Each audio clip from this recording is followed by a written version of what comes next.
दुनिया में दो तरह के इंसान हैं, एक जो यह मानते हैं कि भाग्य वाग्य कुछ नहीं होता और वे कर्म की प्रधानता में ही विश्वास करते हैं। दूसरे वे लोग हैं जो भाग्यवादी हैं, यानी उनका किस्मत कनेक्शन में पूरा भरोसा होता है।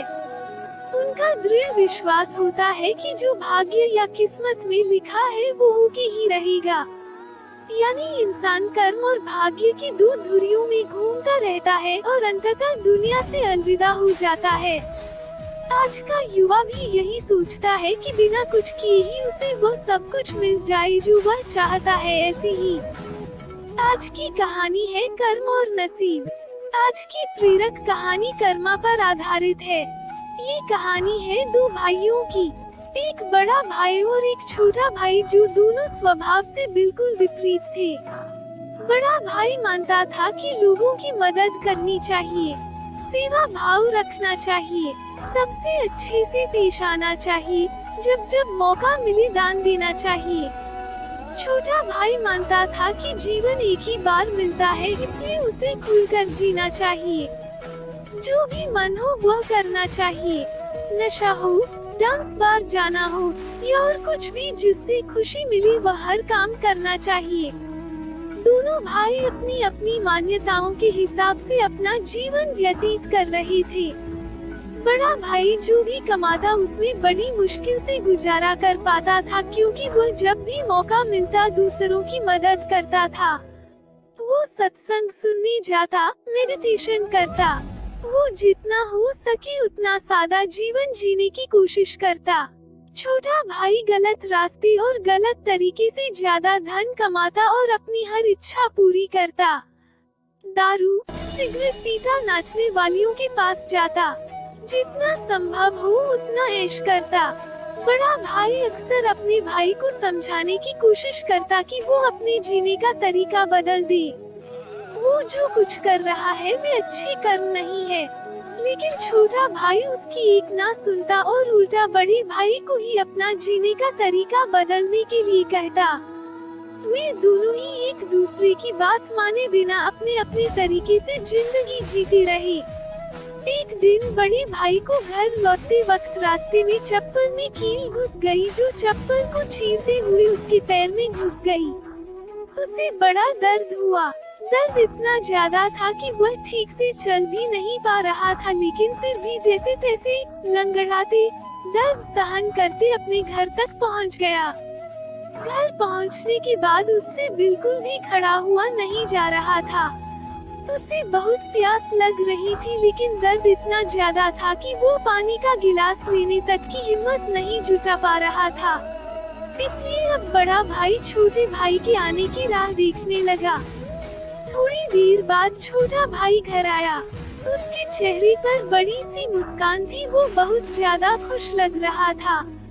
छोटे भाई को देखते ही बड़े भाई ने उसे पानी मांगा। छोटे भाई ने ठंडा पानी बड़े भाई को पिलाया और उसे क्या हुआ है उसके बारे में पूछा। बड़े भाई ने बताया कि उसके पैर में कील घुस गई है। छोटा भाई बड़े भाई से बोला, देखिए आप इतना सादा और सच्चाई भरा जीवन जीते हैं, बदले में आपको क्या मिला? और ये देखिए मैं कितना खुलकर जीवन जीता हूँ, इसलिए आज मुझे रास्ते में यह हीरे का हार मिला है। हमारे दोनों की परिस्थितियाँ ये साबित करती है कि मेरा तरीका सही है और आपका गलत।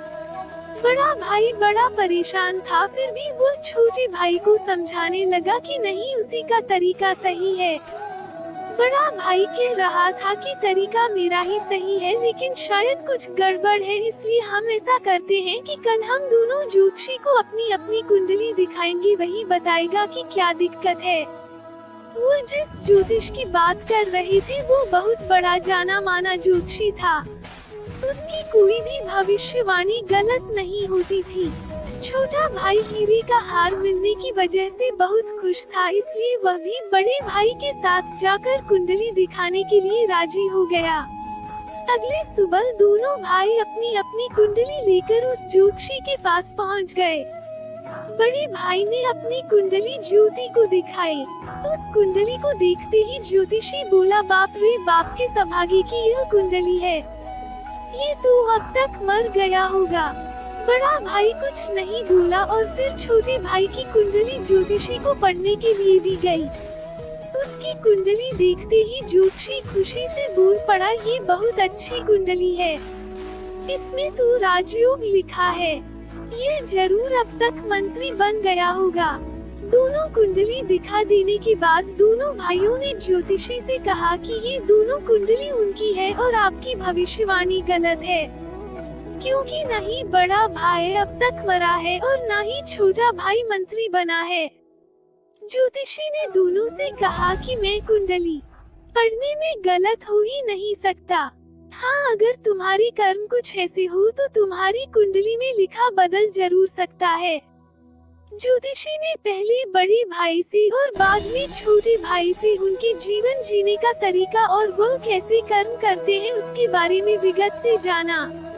ज्योतिष ने दोनों को समझाते हुए कहा कि मेरी पढ़ी हुई कुंडली गलत नहीं है, ये बड़े भाई के अच्छे कर्म है जिसने उसको कुंडली में लिखे मौत की जगह सिर्फ एक कील का दर्द दिया, और दूसरी तरफ छोटे भाई के बुरे कर्म है जिसकी वजह से उसका राजयोग चल गया और उसे सिर्फ एक छोटा सा हीरे का हार मिला जिसे जल्द ही बेचकर खत्म कर देगा। दोस्तों, छोटी सी ये प्रेरक कहानी हमें वही सदियों पुरानी बात याद दिलाती है कि जैसे कर्म होंगे वैसे ही फल होंगे।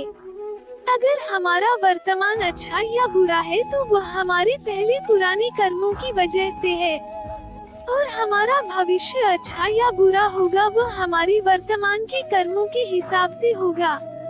इसलिए हमेशा ध्यान रखिए कि अच्छे कर्म करना ना छोड़े।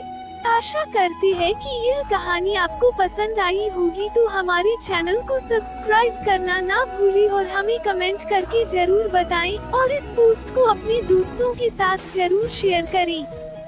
धन्यवाद।